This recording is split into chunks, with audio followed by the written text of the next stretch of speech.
मुंबईमध्ये BE engineering केल्यानंतर तू अमेरिकेला जायचा का विचार केलास पहिला? एक म्हणजे शिक्षणाची आवड आणि दुसरं म्हणजे काहीतरी चांगलं करण्याची उत्सुकता आणि जग बघण्याची उत्सुकता.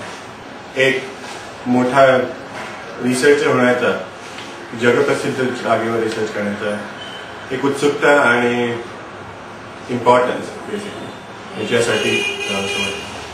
MS करण्यासाठी जेव्हा गेलास तू, MS करता करता ब्रेनच्या फील्डमध्ये कसं काय, म्हणजे डायव्हर्ट कसा काय झाला? तर सुरुवातीला मी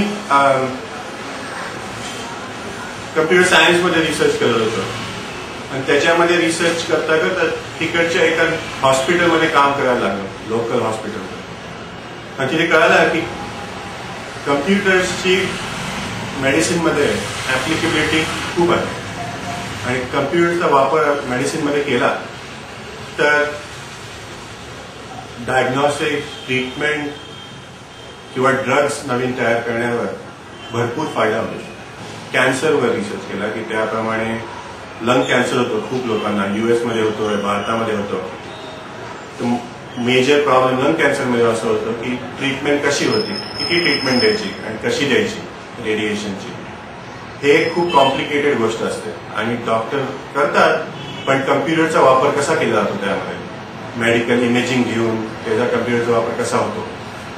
हे केल्यानंतर माझी मेडिकल इमेजिंग बद्दल उत्सुकता खूप वाढली आणि त्याचा वापर ब्रेनमध्ये, जे सर्वात इम्पॉर्टंट ह्युमन बॉडी ऑर्गन आहे, हे जे समजण्यासाठी कसा वापर व्हावा म्हणून मी न्यूरोसायन्समध्ये रिसर्च करायला लागलो. अल्झायमर्स हा अमेरिकेमध्ये नंबर 2 डिझीज आहे आणि त्याच्यामुळे मृत्यू जे होतात अमेरिकेमध्ये ते आजकाल नंबर 2 डिझीज आहे, जस्ट कॅन्सर आणि हार्ट अटॅक नंतर.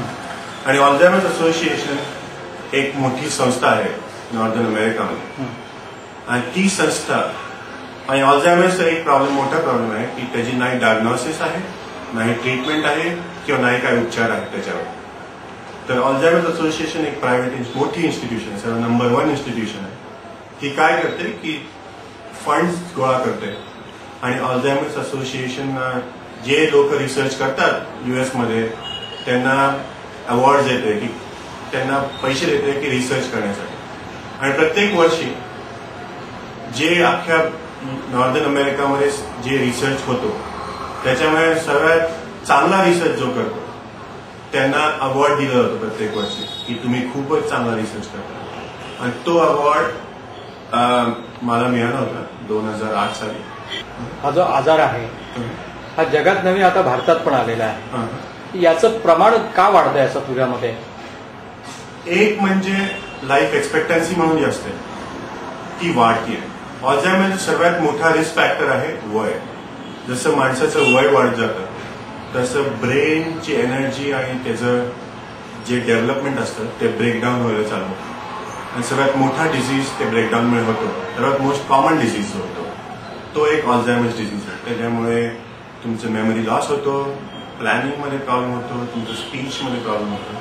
हा एक प्रोग्रेसिव्ह डिसऑर्डर आहे, म्हणजे तो मेमरी पहिली प्रॉब्लेम होतं, नंतर दुसरं स्टेज होतं आणि एंड ऑफ द डे तुम्ही बघितलं की सगळीच अख्खं ब्रेन असतं ते असं एकदम छोटं होऊन जातं आणि मृत्यू होतो माणसाचा. ज्या पद्धतीचा जो रिसर्च करतोय त्याचा उपयोग भारतीय पेशंटला किंवा भारतीय डॉक्टरना होण्यासाठी तुझा वेगळा प्रयत्न काय? हा म्हणजे एक खूप चांगला प्रश्न आहे. या स्टेजचा माझा रिसर्च आहे तो आम्ही ट्रीटमेंट म्हणजे कसं डायग्नोज करू शकतो त्याच्यावर आहे. आणि तो जे डायग्नोस्टिक केलं ते अमेरिकनला पण ज्याप्रमाणे वापरता येतं तसंच इंडियनला पण वापरतो आणि आता जो फायदा होईल तर सगळ्या कम्युनिटीला होईल असं मला वाटतं. ई सकाळसाठी सुभाष इनामदार, पुणे.